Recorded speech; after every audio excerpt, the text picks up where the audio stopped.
अगर आप भी नया आईफोन खरीदने का सपना देख रहे हैं और जीएसटी में बदलाव की खबर सुनकर मन ही मन मुस्कुरा रहे हैं तो जरा ठहरिए, क्योंकि सच्चाई कुछ और ही है। हाल ही में सरकार ने जीएसटी नियमों में कुछ बदलाव किए हैं, जिससे उम्मीद जगी है कि स्मार्टफोन और खासकर आईफोन जैसे प्रीमियम डिवाइस अब थोड़े सस्ते हो सकते हैं। अगर आप भी ऐसा सोच रहे हैं तो आपके हाथ अब मायूसी लगेगी। आइए जानते हैं ऐसा क्यों। भारत में 22 सितंबर 2025 से जीएसटी के कुछ नए नियम लागू हुए हैं। हालांकि स्मार्टफोन पर टैक्स स्लैब में कोई बड़ा बदलाव नहीं हुआ है। पहले भी मोबाइल पर 18% जीएसटी लगता था और अब भी यही दर लागू है, यानी टैक्स स्ट्रक्चर में कोई कटौती नहीं हुई है जो सीधे तौर पर आईफोन की कीमत को कम कर सके। हालांकि आईसीईए यानी कि India cellular and electronics association ने सरकार से स्मार्टफोन पर 5% जीएसटी स्लैब की मांग की थी, ताकि डिजिटल इंडिया को बढ़ावा मिले और स्मार्टफोन आम लोगों की पहुंच में आए। लेकिन फिलहाल सरकार ने इस मांग को स्वीकार नहीं किया है। आईफोन 17 की रखी गई कम कीमत।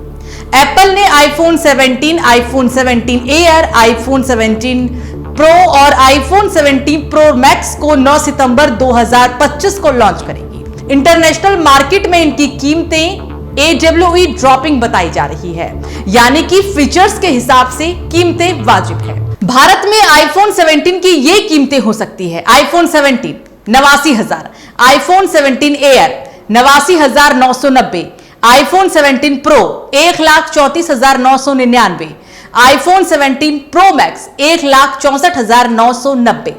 बता दें कि आईफोन 17 की रेट लिस्ट अभी तक एप्पल की तरफ से जारी नहीं की गई है। अगर सरकार भविष्य में आईसीईए की मांग मान लेती है और स्मार्टफोन पर जीएसटी दर घटाकर 12% या 5% कर देती है, तो निश्चित रूप से आईफोन जैसे प्रीमियम डिवाइस की कीमतों में कमी आ सकती है। लेकिन जब तक ऐसा नहीं होता तब तक आईफोन खरीदना एक प्रीमियम अनुभव ही रहेगा, जिसकी कीमत भी प्रीमियम ही रहेगी। इनकम टैक्स में राहत के बाद केंद्र सरकार ने पीएम मोदी के वादे को पूरा किया। अब जीएसटी की दरों में बदलाव कर आम आदमी से लेकर किसान और छोटे उद्यमियों के इस्तेमाल में आने वाली सैकड़ों वस्तुओं को सस्ता कर दिया गया। अब जीएसटी की सिर्फ 2 दरें 5 और 18% ही है। जीएसटी दरों में इस बदलाव से ब्रेड, पराठा, दूध से लेकर एसी और कार तक सस्ते होंगे। पिछले 1 साल से लंबित स्वास्थ्य बीमा और जीवन बीमा पर लगने वाले 18% जीएसटी को पूरी तरह से खत्म कर दिया गया है। नई दरों में छोटी कार, तिपहिया और 350 सीसी से कम क्षमता वाली बाइक पर अब 28% की जगह 18% जीएसटी लगेगा। ट्रैक्टर और इसके टायर पर 5% टैक्स लगेगा। 1500 सीसी या फिर 4 मीटर से लंबी लग्जरी कारें, तंबाकू और सिगरेट जैसी हानिकारक वस्तुएं पर उच्च विलासिता वाले आइटम के लिए 40% का नया स्लैब बना दिया गया है। पान मसाला, गुटखा, सिगरेट, जर्दा जैसे चबाने वाले तंबाकू उत्पाद और बीड़ी को छोड़कर अन्य उत्पादों पर नई दरें 22 सितंबर यानी नवरात्रि के पहले दिन से लागू हो जाएगी।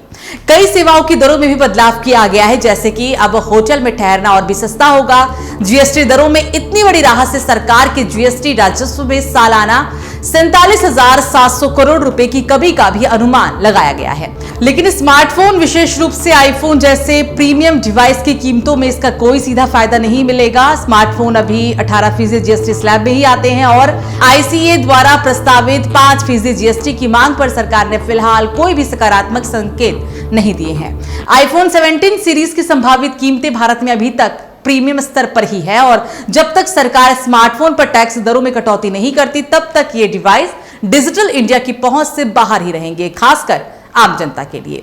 हालांकि ब्रेड, दूध, पराठा, हेल्थ इंश्योरेंस, छोटी गाड़ियां, होटल स्टे और कृषि उपकरण जैसे जरूरत की चीजों पर अब ये सस्ती होंगी और इस पर आईफोन जैसे उत्पादों पर कोई भी सीधा असर भी नहीं पड़ेगा। इसलिए अगर आप आईफोन खरीदने का सपना देख रहे हैं तो फिलहाल आपको जेब ढीली करनी ही पड़ेगी, क्योंकि आईफोन आज भी एक लग्जरी है और इसकी कीमत भी वैसे ही रहेगी।